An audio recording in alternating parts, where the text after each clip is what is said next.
Hey everyone, welcome to our next episode of Conversations with Yogis.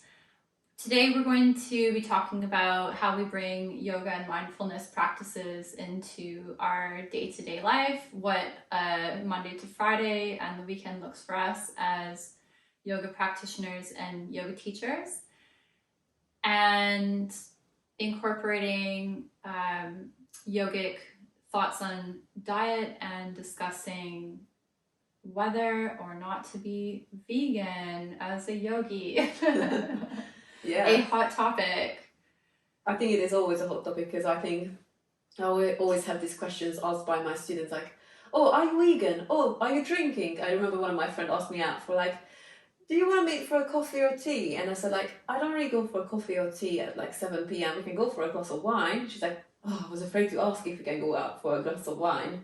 So I think it's just many people assume as well that we don't drink, but some people don't drink, some teachers don't drink, but I mean, Yeah. Wine here and there is definitely acceptable. Yeah, alcohol is another topic. Yeah. As well, if yoga teachers are allowed to drink or not. Like, I definitely assumed when I started practicing yoga that my teachers were holier than thou. And they were perfect in the way that they ate and that they practiced yoga every day, practiced, if I can pronounce properly.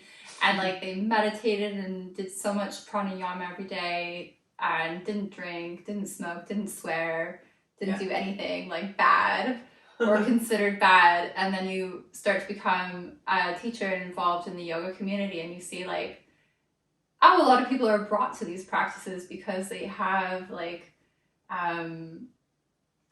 addictions and things that they want to work through, and they are trying to let them go. And some people definitely need to be cold turkey, but some people just use yoga as a way to mellow them out. And yes. I think that I'm one of those people.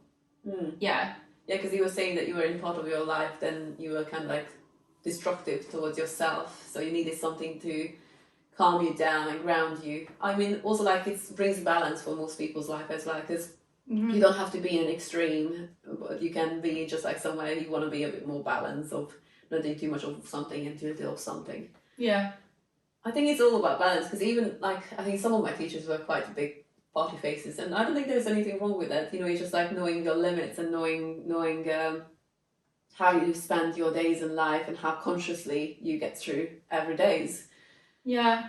Well, personally, when I first started practicing yoga, I noticed that I felt better when I wasn't eating meat. So I kind of gradually, not just eating meat, not eating crap.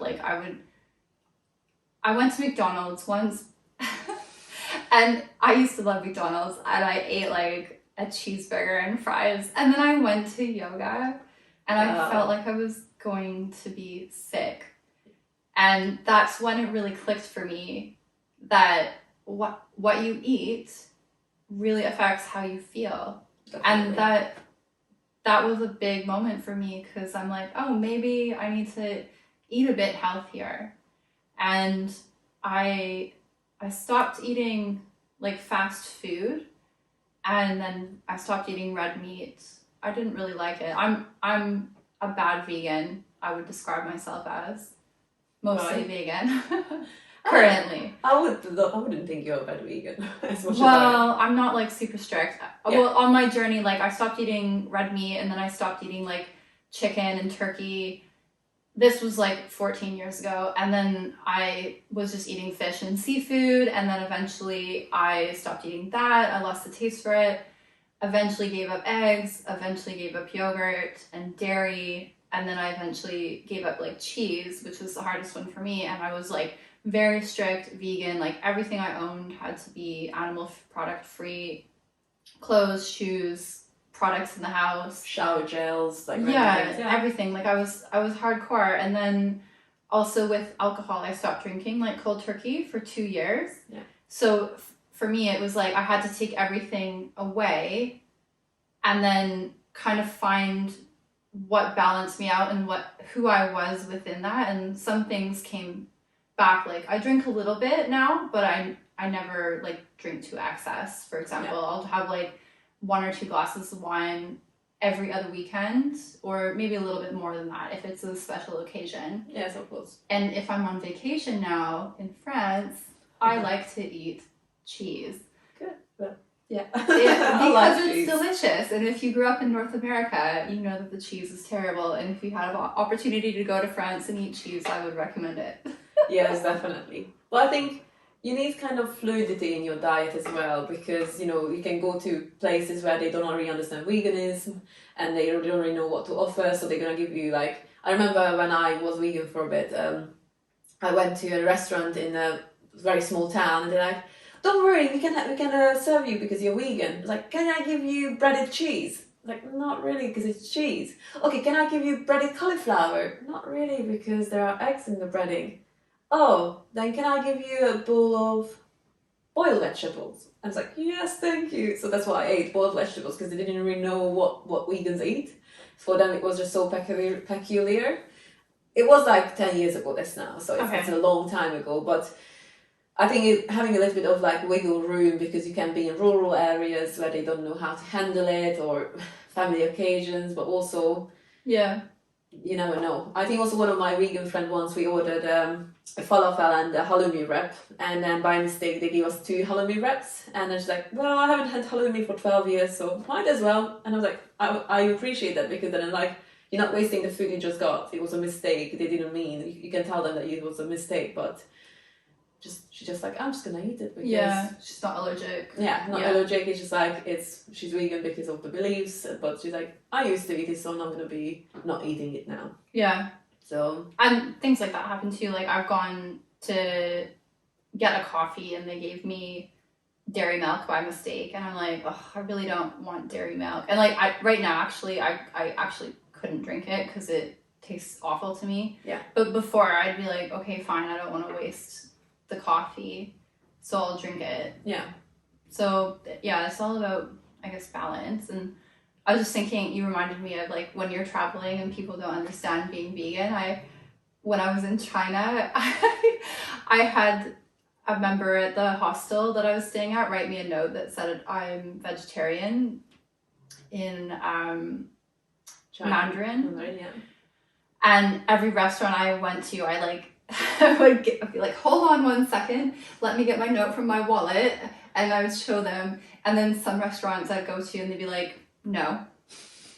I'm like, nothing? And because I couldn't talk to them, and they like, no, and like just like waving me away.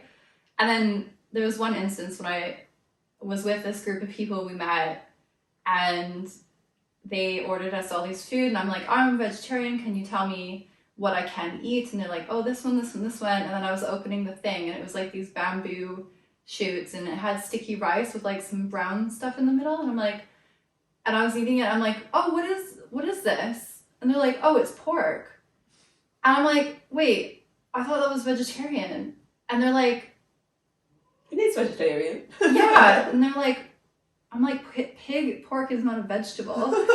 And they're like, oh, sorry. It's like, so things like that happen, and I'm like, oh my gosh, like, and you can't just torment yourself over that. Like, it happens, it sucks, I didn't want that, but it is what it is. What can you do? Exactly.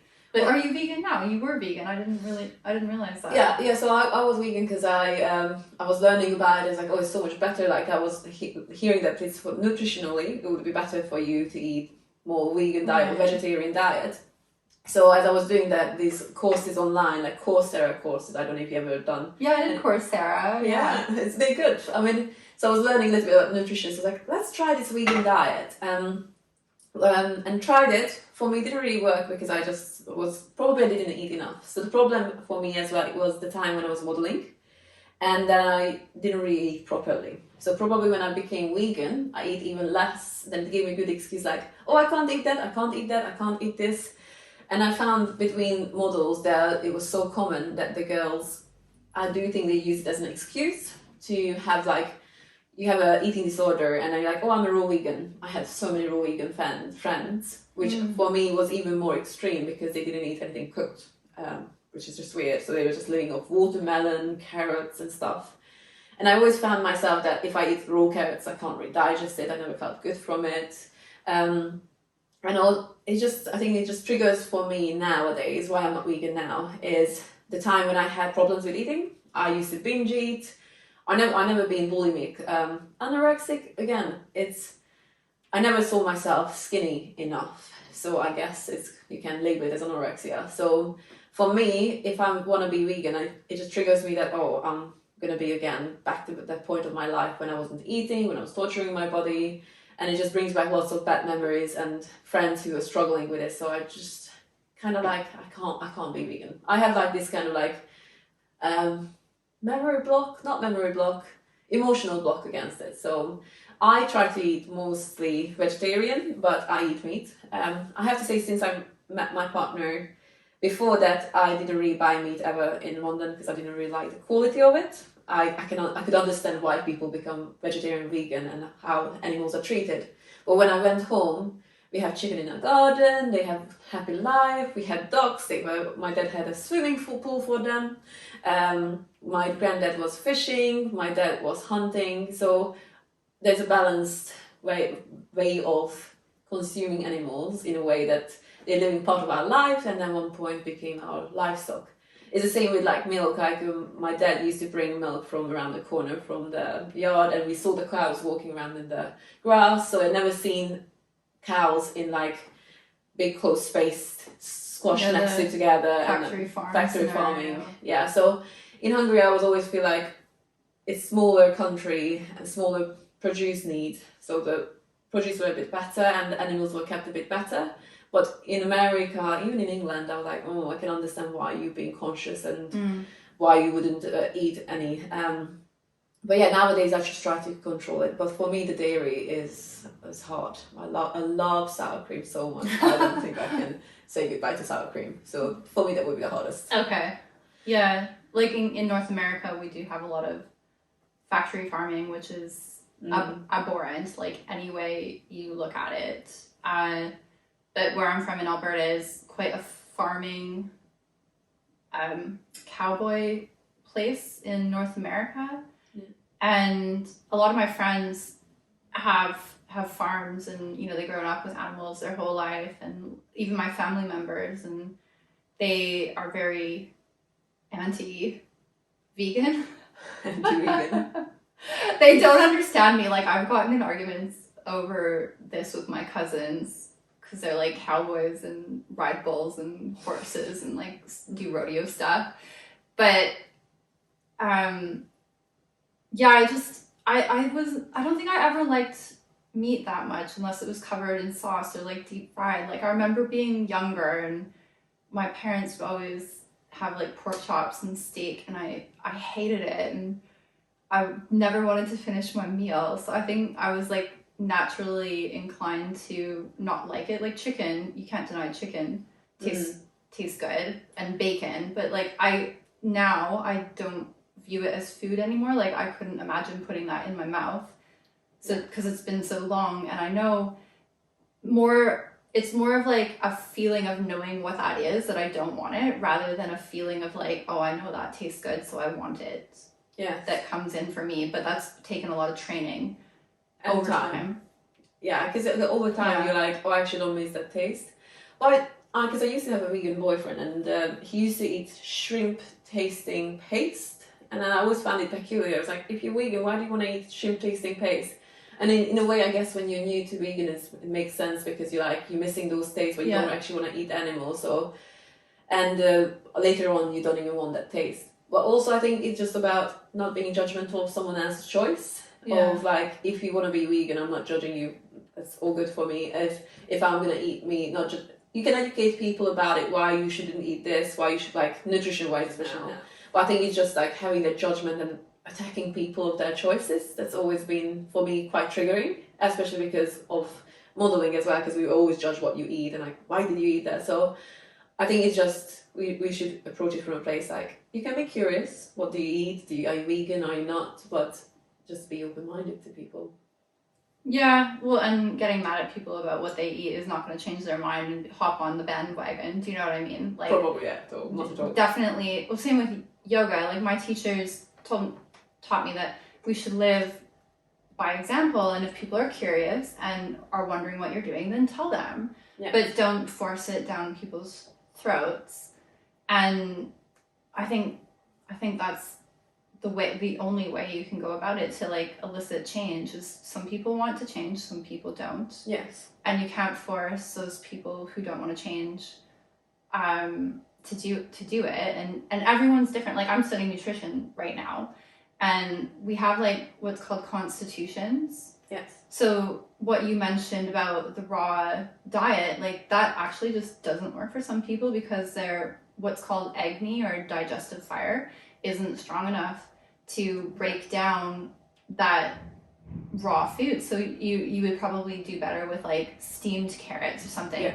And I'm similar too. Like I love salads, but I do know that I have trouble digesting them, and I do notice like significantly different easier digestion when I eat cooked food. Yes. Or like soup or smoothie or something that's kind of partially broken down. And some people struggle to eat denser food like meat. Yes. Some people need that because they feel anemic or sick without it. So everybody has a different experience in what they feel with their food, and you can't put what you know onto somebody else because we're all different. I think that's the most important. People need to understand that you all have such different background. Also, we came from so many different countries, and you kind of, I guess, where you grow up, you assimilate to that climate, what kind of food is grown there, what is agreeing with your body. Like, even thinking about weather, since I moved here, because it's so damp and cold, and England is like that, but Hungary is quite dry. So in the winter, I'm freezing here because the cold just gets through all the layers and you just feel not very good. Yeah, same. And then in the summer, it's just so hot and muggy. I'm like, I can't breathe. It's like, I handle 35 degrees in Hungary. What is wrong with me? Yeah. It's just humid, so I'm just like dying under it. Yeah. I think not made for this kind of climate, but I'm trying to, we travel around the world, we're going to different places, and I think it's the same with food. Like some food won't agree, like spicy foods won't agree with everyone, or so many things. Yeah.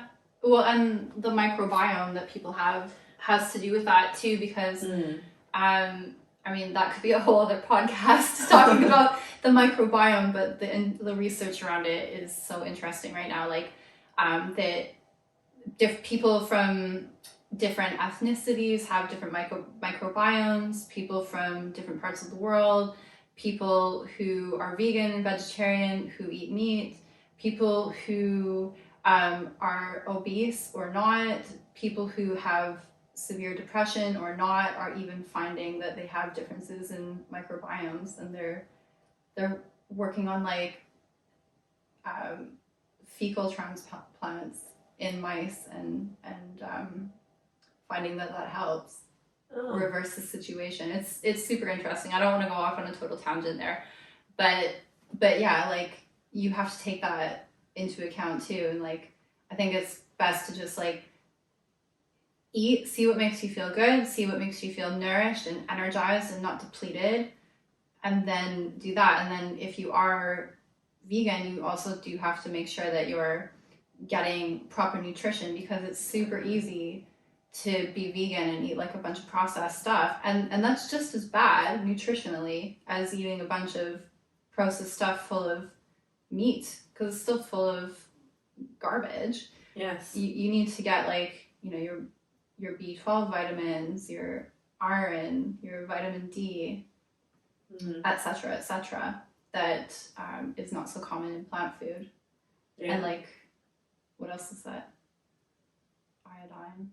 Maybe I'm thinking that's from seaweed.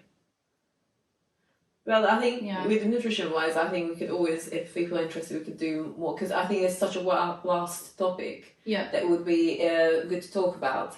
But I think also, like, I don't know if you remember, because on our retreats, we always say we have vegetarian vegan diet. Yeah. And I remember once I got an inquiry about like, oh, can you explain what's vegetarian/vegan? So I explained that we only serve vegetarian food, but... vegan food, but yes.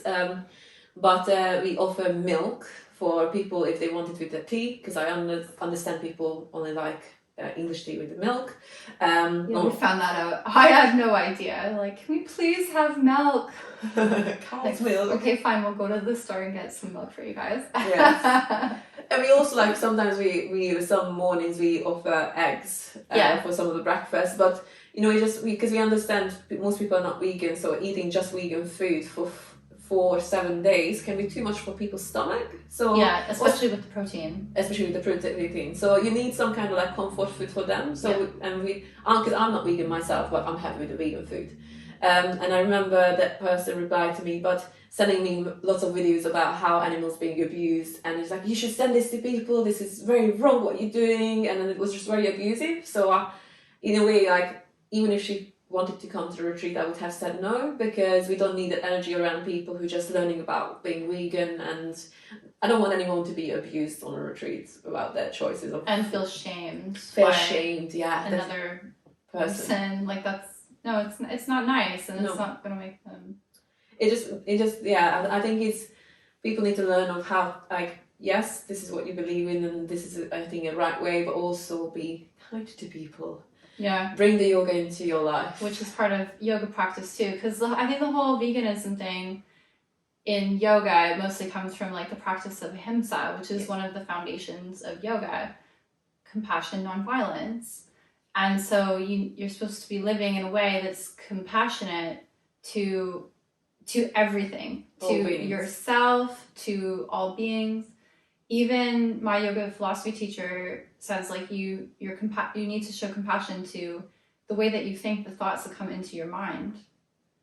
Yes. And then it becomes this all-encompassing practice, because when your compassion runs that deep that your mind becomes compassionate to itself, then you just view the world differently, and you just are compassionate. Yes. But it's a practice that it's something that you put into practice, and it becomes easier over time. It's like a new habit that you're forming. It takes time to and break the pattern. Food is part of that. Yes. But again, nutritionally, it's not for everybody. I mean, yeah. And then when I was in my second yoga teacher training, actually both of my first 200-hour teacher trainings, one of my teachers was like studying a doctorate of yoga in India. He's amazing. His name's Keshav Murthy. If anyone knows him, he teaches now meditation and yoga teacher trainings in Goa. So if you're looking for something, definitely look him up. From Sarvanguna, give him a shout out. I learned from him because he was very, very devout in the way that he practiced yoga. Like, he even had like a little hair antenna to receive cosmic rays and heighten his experience in meditation. And I think that's pretty cool to be able to work with energies that are that subtle. Yeah. And he told me that, like, you have to get there, you need to be eating sattvic food, which is food that it tastes pleasant, but it's not addictive. It's not spicy. There's no animal food except for ghee. And I could be wrong on that. Apologies if I am, but I think ghee is considered sattvic. I don't know. You're asking the wrong person. Okay, and then there's just some herbs and spices that are sattvic, but again, they're pleasant tasting, they're not addictive, they're not spicy, no sugar, no old food, so you can't eat frozen food, no leftovers, it all has to be freshly prepared, easily digestible. Yeah. So what it's doing is promoting a place where you feel nourished and energized. Yes. And your food is healing for your body, healing for your mind, so you can, practice yoga and meditation and feel light and strong and really confident and good, I guess, in your physical body, which is your home. Yes. I think nourishment is quite a big part, because even as you were saying that when you said that you had McDonald's before your practice and you felt like you're going to be sick. Yeah. In a way, it's just like also being conscious of how you eat when you practice. It's not just what you eat. So just trying to not eat right before your class is quite useful. Yeah, but honestly, like, before that happened, I never even considered it. And this was at the age of 25 or 26. Yeah. Like, I ate rubbish food. I had really a big problem with eating processed food. I mean, I was from North America. We have high fructose corn syrup and everything's made to be addictive and snacking. So like, how can you grow up around that and like not be it's very hard. But there is this huge community of very healthy people where I'm from too. So once I kind of got into that, it was easy to do. But you just had to be led into that community of where to, you know, go to the nice grocery stores and like learn how to eat and learn how to cook and like why you should care about that. Learn about the ingredients as well, because it's just like being conscious of what, like, there's so many extra things in your food that you don't actually need. But I think, yes, nutrition is quite, and veganism is quite a big topic about like how you live a yogic lifestyle in an everyday life. But is there any practices that you do on your everyday base, like everydays, or what do you incorporate from your yogic knowledge into your everyday life? Yeah, just mindfulness and action, basically. Yes. My Monday to Friday, you know, I don't practice physical yoga every day. Me neither. I did that for a while. My body didn't feel good. I looked bony, and I looked like really too thin, and I don't know, like I didn't feel good. I think I felt light, I guess. But yeah, I practice yoga probably 4 days a week usually. And then I do my meditation. I'm breathing after that. And then what I prefer now, like, to be honest, I used to love all my postures and be able to do them, but I love just doing them, getting to the end and sitting in meditation, breathing. Yes, happens after teaching for a few years or practicing for many years, that actually the asana becomes a bit less important, and then the rest of your practice becomes more important. I think that's what our teachers told us when we did our 200 hours. Like, so we didn't really understand, but the more you practice, for me as well, is I don't think I can physically practice every day, especially with the amount of travel we do around town, demonstration, filming classes for online. So your body is under so much stress all the time, so you can't be also doing 90 minutes practice every day. Yeah. So I just rather, like, if I feel like I need some movement, I just do my Surya A's and B's. I think with Darwina, we were talking about the MDRs, the minimum daily requirement. It's a rocket belief that that's what you should do every day. It's like 5 Surya A's, 5 Surya B's, maybe some of your favorite postures, and then sit down and meditate. But you can also just do pranayama after. And I like that. So every now and then I'm like, oh, I'm feeling stiff, I don't feel really good. I just do it and I feel so much better. Yeah. And yes, you don't even have to do practice every day, but you can bring your, as you said, mindfulness practice into your everyday life, like being conscious of what you think, how you act, how you react. It's carrying your yoga practice off from your mat into your day-to-day, which is, I think, more important. I mean, for me, it's more important now at the moment. Yeah, absolutely. Like, even paying attention closely to the how you know, are washing your hands when you're doing tasks, like how you're cutting your vegetables, making dinner, how you're washing your dishes. Like, those are all opportunities to be mindful and be really present and just observe what you're doing, rather than having your mind somewhere else and disconnected, because those are the times when, you know, people, if they're washing the dishes, they break the glass and they cut themselves just because they like get anxious about something in their head and they're like, and then, you know, be mindful, wash mindfully, move through your day with as much awareness as you can do. Like, even notice how you're walking, how you're moving your whole body, your facial expression is super important, observing your breath. And then what I find really interesting is, you know, those times in your day where you get a bit triggered, and this often happens to me when I'm cycling, because London is quite crazy. I feel safe cycling, for anyone who's wondering about, like, oh my gosh, cycling in London is so dangerous. It's actually amazing, the cycling lanes and access that we have. Yeah, especially nowadays. But some drivers and other cyclists and pedestrians just piss you off, and then the thoughts that can come into your head from that and the reactions, and be like, I want to yell like, F you. But then I catch myself and I'm like, oh, okay, let's not put that hostility and the negativity out into the world, because who does that actually benefit? It's not benefiting them. It's not teaching them a lesson. It's not doing anything for me.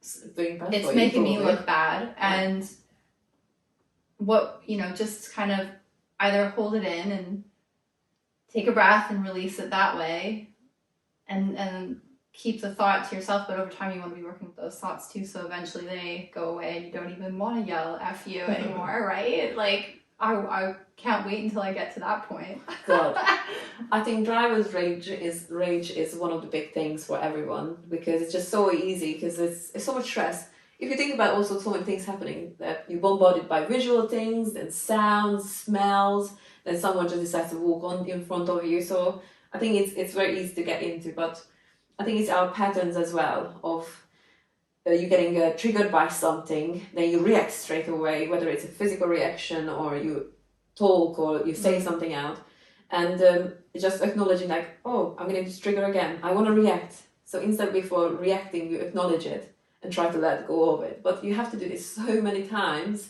People need to understand that these changes don't happen overnight. It's years and years, and sometimes you find your balance and now something really pushes you out, and then you're back again to not like zero, but you sometimes feel like it.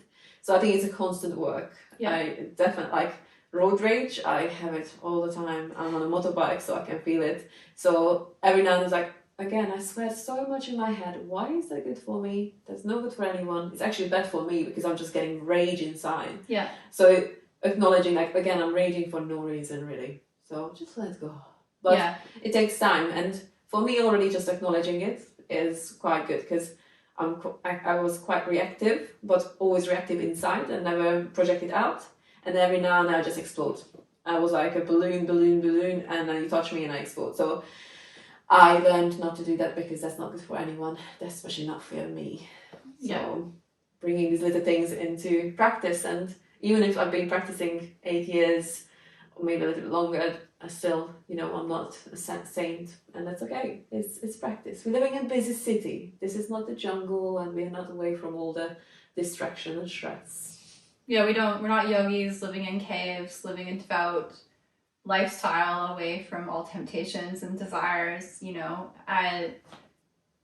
but the practice is moving through your day with heightened awareness and trying to see yourself and others, so you treat everyone the way that you would want to be treated. Yes. And I think that's really, really important. It's not just what you do on your mat, like your king pigeon, your pincha, your handstand, whatever. Those are ways to, I think, process your day and what you're going through, and just work through it, get it out, be mindful, be reconnected to yourself by the end of your practice, and then be able to go out into the rest of your day and just be a nicer person in general, nicer and more content and peaceful person. And whatever practice you need to do to get there, again, it's a personal choice. If you want to do meditation for an hour, if you want to do Kundalini yoga, we're going to talk about the types of yoga on another episode, but rocket yoga, if that's your thing, Ashtanga, like Jivamukti, you pick your preference. Maybe you like japa mala, like meditation with the beads. There's ways to get there for everyone, and it's not like a one recipe for all. Yes. But coming back to what we do on a daily basis, as yoga teachers, it's hard to, when your schedule is all over the place.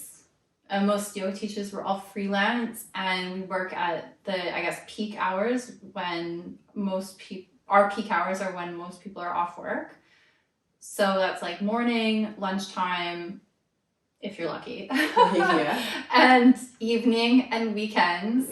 And then we have to fit our yoga practices in those off-peak hours. So usually when you you put your love of yoga into teaching, you're no longer able to go to the classes that you once went to. And you have to find times in your day when you can practice. I mostly practice by myself right now because I don't live near my teachers. I like basically just don't have time to travel there and back. That's three or 4 hours out of my day. I don't have 3 or 4 hours in my day to do that. Yeah. So I try to get my practice at home. Like last night, like you said, yesterday I was so busy, I still did my practice. I did my standing sequence of Ashtanga and then a forward fold and a shoulder stand. And I called, that was it. Yeah. It was nice to move. It was nice to connect to my body. I didn't need to do my whole hour and 45 sequence.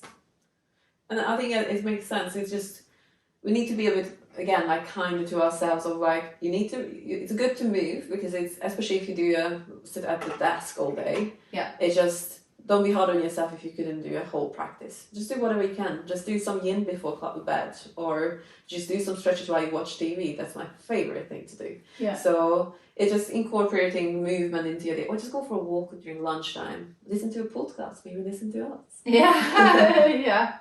But yeah, I think it's being kind to yourself. I think we could talk so much about all the 8 limbs of Ashtanga, of how you can incorporate things into your life, because I think what we need to understand that we, as you said, we're not living in a jungle, we're not living in a cave away from all distractions, but we're living in a busy city. So we need to adopt the yogic philosophies into our life and lifestyle, and that might need a lot of adopting, but you can do it. It's just little changes. Maybe we can also talk about that in another episode, otherwise we would talk forever. Yeah. Yeah.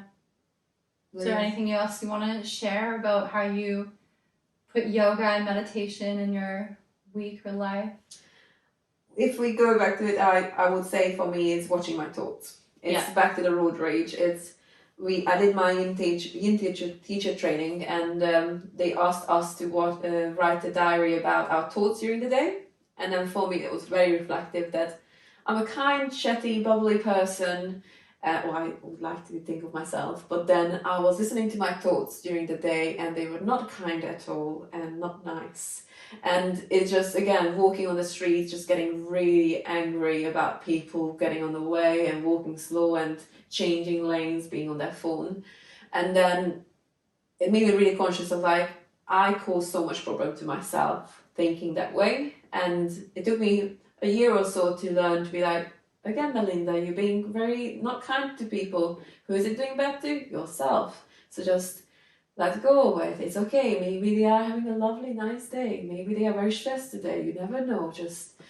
So for me, that's the main thing of how I think. It's the same if I go to a yoga class and I get I love teaching, but I know when I'm starting to get burned out or tired, I get annoyed at people. Yeah. And I know it's not them. It's always me. And it's just like being conscious of like, if I'm getting triggered by things, just why do I get triggered? Usually it's not them. It's always something within me. So I just have to acknowledge of like, why do I feel this way? So for me, it's how I think, how I act, how I react, and then constantly going back to it of not letting myself get away into the bad habits of getting rage and anger. Yeah. And that's really fuels my anxiety as well. All this negative emotions. So for me, it's definitely not asana at the moment. It's working on my mindset and my mind and how I think. Yeah. And that's into our everyday, every moment when I remember to do it. Yeah. Every moment. The yoga practice becomes 24 hours and how you move through your day, not just the asana. Definitely. I remember, we'll wrap this up shortly, but I remember when I was in my second yoga teacher training, we did this really amazing meditation technique. And I don't really want to go into the details of it, but we did this reflective meditation for the whole day for like 8 hours, and it was really, really profound. And by the end of the day, I remember going so deep, like you go back in your mind through like traumas you've experienced. It's quite crazy what comes up, and you're like, have moments when you're a child and you remember something like someone took a toy from you and it was like this trauma that you took on for the rest of your life. You're like, I'm a bad person, they took it from me, I can never share, like things like that. And you can get through them into deep meditations. And I used to have a short fuse as well and be quite snappy and angry outwardly and inwardly. And I remember in the meditation it got quite deep and I just felt like this bubbling up feeling of like anger bubbling up out of my body, and it floated out, and I've never really had a reaction like that ever again when it was like ragey. It's always been like, yeah, things like make me mad and annoyed, but I've never experienced that like out of control, upset, anger ever again since that moment in meditation. So I think like that's, for me, that's where the power exists, is just really sitting with yourself, going deep into the meditation. The asana never got me there. It was meditation. The asana is a way to like sit with your thoughts and get through what's kind of on the surface, but to go deep into those personality characteristics that you're holding on to and that you define yourself by, that you don't want, and to let them go. Meditation is the way, because I'm like, I don't want to be an angry person, and now I'm not an angry person. So it's like, it's totally possible. Yes, and it takes work, but it's possible. So I think we should leave it that way, because it's going to be a nice and long episode. Yeah, and if you guys have any questions or want to share how you work through your day with yoga and mindfulness practices, please feel free to let us know. And as always, if there's any topics you want us to cover, give us an email, conversationswithyogis@gmail.com. And thank you for listening. Thank you. Bye.